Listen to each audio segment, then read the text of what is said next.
Welcome to Engineering Influence, a podcast from the American Council of Engineering Companies. My name's Allison Schneider, and I'm joined by Ted Januszka from Pennoni. Ted is a vice president and the regional technology principal for transportation operations in Delaware, Maryland, and Virginia. He also serves as the principal in charge of Pennoni's bridge engineering and bridge inspection practice. That's correct. Good morning. Good morning. That's a lot of responsibility. It is. It's fun, though. Let's just jump right into it. We're in a post-COVID world here, and everything is different. Careers in our industry look different. As we reset through 2023 and moving forward, what general career advice do you have for engineering professionals today? I think a couple suggestions. The first one is to maintain your core competency, your technical competence, right? That's what got you into the industry. It's important to stay sharp, keep your skills sharp. The second thing I believe is always improve and communication skills. So important. Being able to do something like this, or whether it's a recent grad or someone that's more seasoned, having the ability and skill, or really an art to communication and how to adjust. The way I talk to Dave DeLizzo, our CEO, is a lot different from maybe a peer. Very respectful, mind you, but you have to be able to change gears with different levels of seniority, different positions, and different skill sets. And finally, the other thing I think is empathy. Coming out of the pandemic, COVID, all that fun stuff, people have a lot on their plate. I think it's really important, as advice, to put yourself in the other person's shoes, so to speak. I think you go a long way in gaining better outcomes. That's a great point. I think people's priorities have certainly shifted coming out of COVID. Things that used to be important aren't as important, and new things become more important. So that's a really good point. And I like your discussion about communication too, especially as people move through their career trajectory, getting those communications and leadership skills where you're able to talk to CEOs and also clients and peers. Very important. Let's talk about DC. We are here in ACEC's new headquarters in downtown DC. 90-degree day in April. Yeah. Welcome.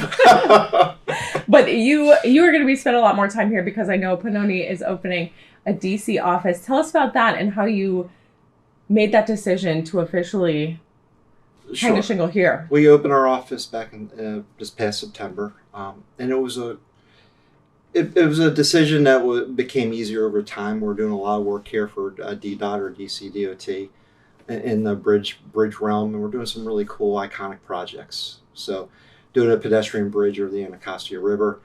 We're doing some bridge replacements that are going to be able to improve interconnectivity of some neighborhoods.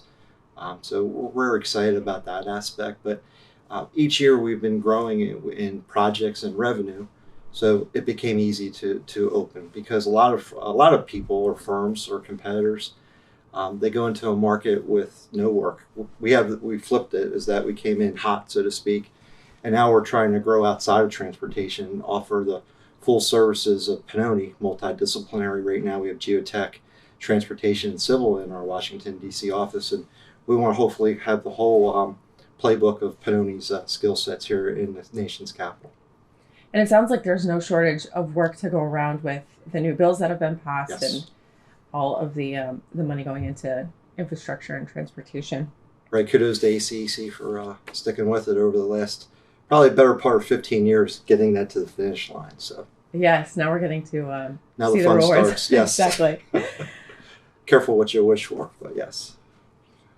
You talked a little bit about how engineers need to keep up their technical skills and also build those communication skills. How do you think that impacts their ability to move through their career and move up the ranks? Well, I think they go hand in hand, because you need both. Not being able to communicate your fantastic technical competence or great ideas is what makes it a wash, almost a detriment. Same thing, having great communication skills, but having hollowness behind them is a non-starter as well. So you need to have both as you go up. Staying attuned with training.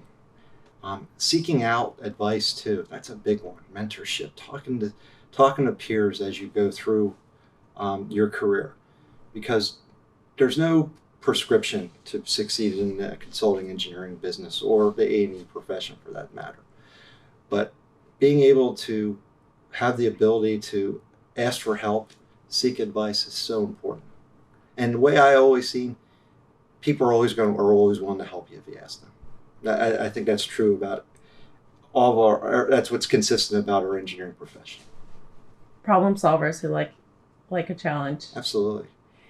What advice do you have? You talked about mentorship and networking. How have you put that into practice? What advice do you have for maybe engineers just getting started to build out a network and look for those mentors? It's important to participate and be patient, right? I've been involved with ACC for 20 years, but it took a while to obtain a leadership position. But put yourself out there, right? Go to the dinner meetings, volunteer for committees, and show others about the tremendous aspects or skill sets that you have in that regard. I'm just trying to think of a couple other suggestions. Well, it seems like in the post-COVID world, often we choose Zoom or we choose virtual meetings, but there really isn't there isn't a way to cut out physical meetings and getting out and saying hello to people and having those conversations in person. That's a fantastic point, Allison. It's about being present. 80% of I believe in success, and that's an old saying, is showing up. And COVID kind of took that away, but we got to get back to that, especially if you want to succeed in our business. You need to be present. You need to make the connections. You need to have that the time with mentors, your peers. So when a new assignment comes up, if I see Allison in the hallway, Allison, come over here. I need your help. Let's go to a meeting together. And I think a lot of engineers have gotten away from that and being vertical and screen as opposed to connecting. And that's what it's about. A lot of engineers are all very technically competent, but they're the ones that are able to communicate, the ones that are able to work in a team environment, the ones that aren't afraid to make a mistake, ones that are willing to make decisions, and are good listeners and want to learn. That's what the key is. It's just putting yourself out there and becoming uncomfortable sometimes, because we're engineers, we're introverts, we're type A personalities, but it's important to branch out, so to speak. How did that play into your decision to open up a DC office with a lot of folks being virtual, maybe coming in some days out of the week? When did you know it was time to have a physical presence? Well, two things. One, our client kept asking us when you're going to open your office in DDOT. So when you hear that from a client, that's the cue to listen, right? Well, I talk about listening.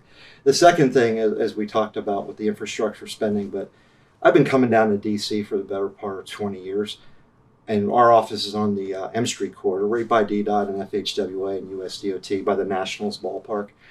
I cannot believe the transformation on M Street in that time frame. And every time I come down here, and it's more frequent, I cannot believe how much building there is, or development and activity and buzz. So there is a lot of energy, especially in that neighborhood, but yes, we're seeing it across the whole city and spilling out into the suburbs too. Coming in today from Union Station, I just keep catching myself looking out the window and seeing all new things. So. You have a great career, and we hear a lot from engineers who are in this industry that they love it and they can't see themselves doing anything else. How can we translate that to the students of today? What do you think we need to share with them to help get them excited about consulting engineering? Right.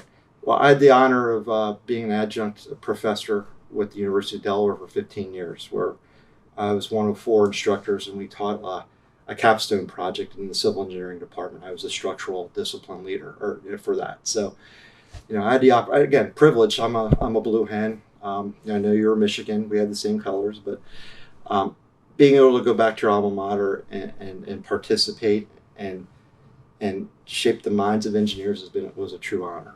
But what I saw was there was a cross of generations, the Y's and the Z's. But the one takeaway I always saw, they always were looking for a path. And that a lot of those students are of the helicopter parents, so to speak, very prescriptive. They're always trying to figure out the right answer. But in our senior design curriculum, we proposed real projects that are open-ended. We didn't give them the formula. So that's the big thing that we need to keep conveying to our students of our engineers of tomorrow is not necessarily what the answer is, but understanding the path and how to get to the answer, and be able to. It's okay to make a mistake, and learn. It's important to learn from them. That's a cliche. However, it's important to instill that, right? Because I'd rather have someone make a decision, even though it's incorrect, than just sit there and not be able to do that. But you could see some of the steam coming out of our students when they're, given an open-end problem where to start. It kind of freaks them out a little bit, but it gets them ready for the real world, so to speak. So. It's a different way of thinking, and that's helpful when you think about careers as well. There isn't a blueprint. It's a windy road, and it's uncomfortable sometimes. It would be much easier if we knew that you stay at this job for 10 years and then you move on to this. But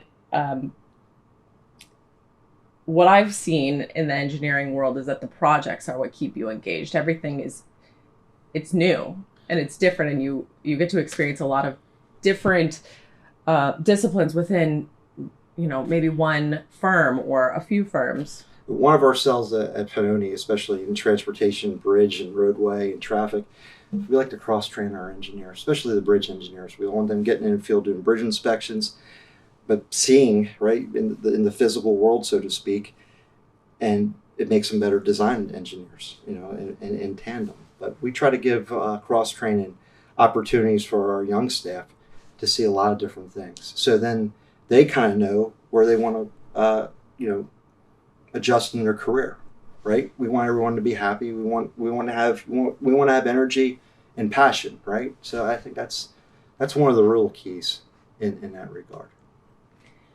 My last question, I would be remiss if I didn't discuss bridge inspections. They've been a hot topic lately. Where do you see that side of the industry going? What kind of new technology or trends do you see in bridge inspections? I mean, there's been new bridge inspection guidelines that have been just implemented, and all the state DOTs have a few years to implement those. A lot of people think about drones, but I don't think it will ever replace having visual eyes with trained professional bridge engineers, inspectors that know what they're looking at. But I do think that access will be critical, right? Because doing a bridge inspection on a busy highway is, one, dangerous. Two, it's disruptive, right? When you have to shut down a lane to access it. So innovations and being able to access members, whether it's from SPRAT, free climbing, using drones as a complement to the visual inspection, I think that would go a long way. So it's interesting. Certainly something to watch. Yes, it is. It's very important because